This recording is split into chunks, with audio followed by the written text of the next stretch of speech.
Let me pose a situation to you. You walk away from a conversation, and at first, everything feels fine, normal, as it should. Nothing really stands out.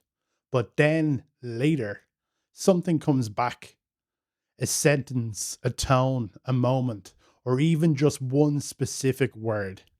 And suddenly, you're replaying all of it, the whole thing. You start thinking, why did I say that? Or did that sound weird? Or maybe they took that the wrong way. Should I have said something else, or should I have said something better? Or something in a different way? What if I said this instead? Now you're stuck in it. You're stuck in this loop, going over the same few minutes or even same few seconds again and again and again, trying to figure out actually what happened, trying to figure out not if something went wrong, but what went wrong. Because even though the conversation is over, your mind simply can't let it go and can't let it end. Not because your brain is trying to relive the moment, but your brain is trying to resolve the situation, but it doesn't have enough information. So it keeps looping, which is one of the reasons it feels so frustrating.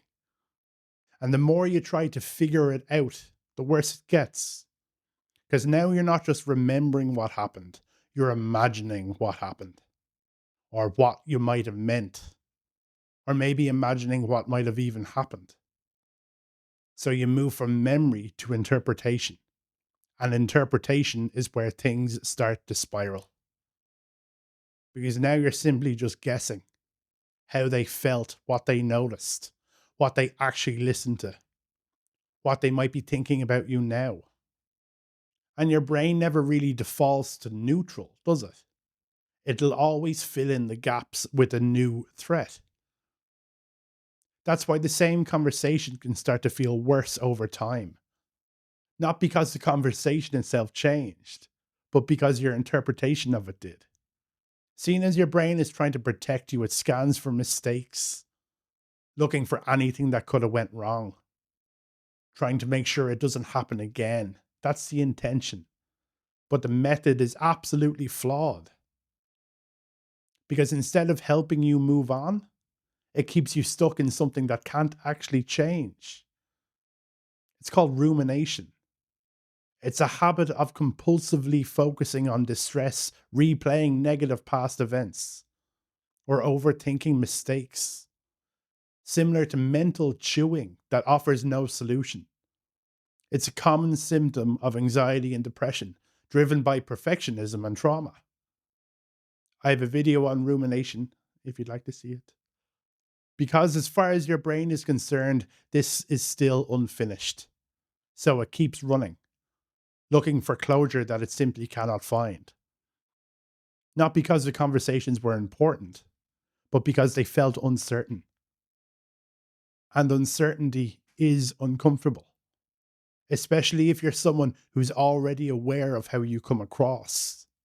If you tend to watch things like how you act in front of people or choose the words that come out of your mouth very carefully. Maybe you read people carefully, you notice tone shifts or pick up on these subtle reactions that everyone has. Then your brain automatically has more information, more material to work with, more things to analyze, more details to question. It's because you're paying attention in a way most people probably are not. But now, instead of just experiencing a moment, you're monitoring it.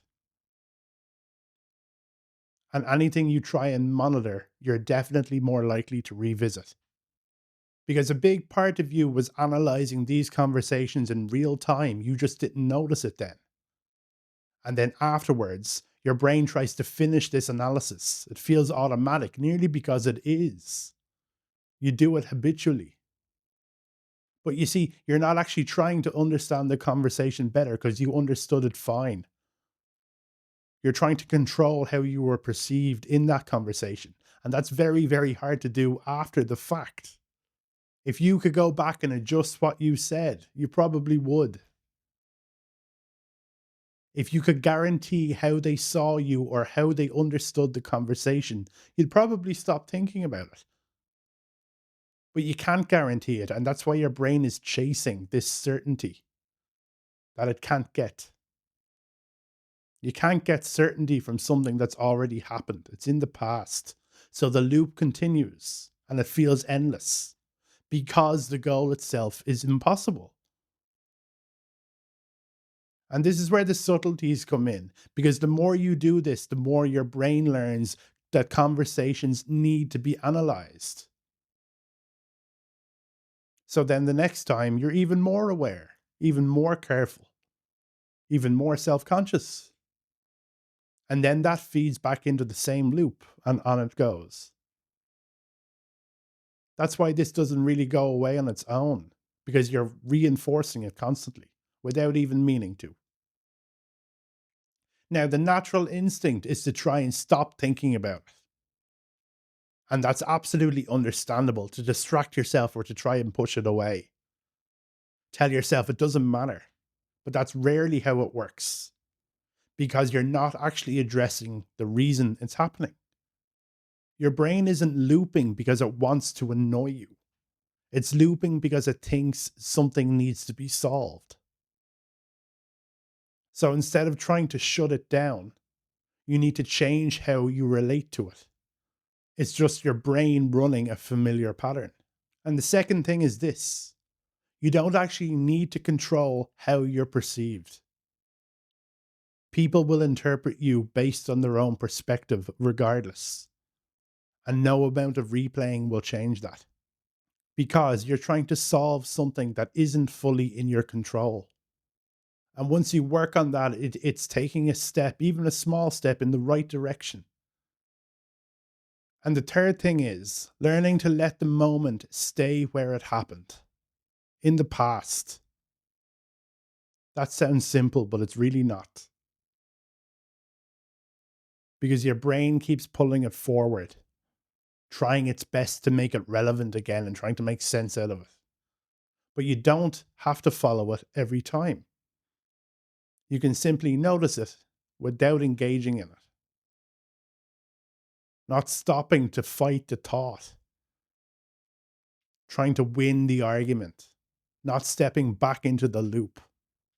And that does take practice, because right now your system is used to going back in, constantly replaying, analyzing, trying to fix. So it feels automatic, and that's normal. But over time, with a little bit of practice, you start to catch it earlier. You notice, oh, I'm doing it again. And instead of going deeper, you step out away from it. And even doing that briefly is a win, because those little steps, they start to break the pattern. And over time, the intensity will drop and the loops get shorter. And the need to analyze everything softens, because you start to train your brain to stop seeing it as something that needs to be solved. Realizing that not every single interaction needs to be understood perfectly. Not every moment needs to be reviewed. Not everything you say needs to be optimized after the fact. That not every thought needs to be engaged with. Because the version of you that keeps replaying is usually just trying to protect you from being misunderstood again, or being judged again, or from getting it wrong again. But this protection doesn't always feel like peace and calm, or is even that helpful. Sometimes it just feels like overthinking.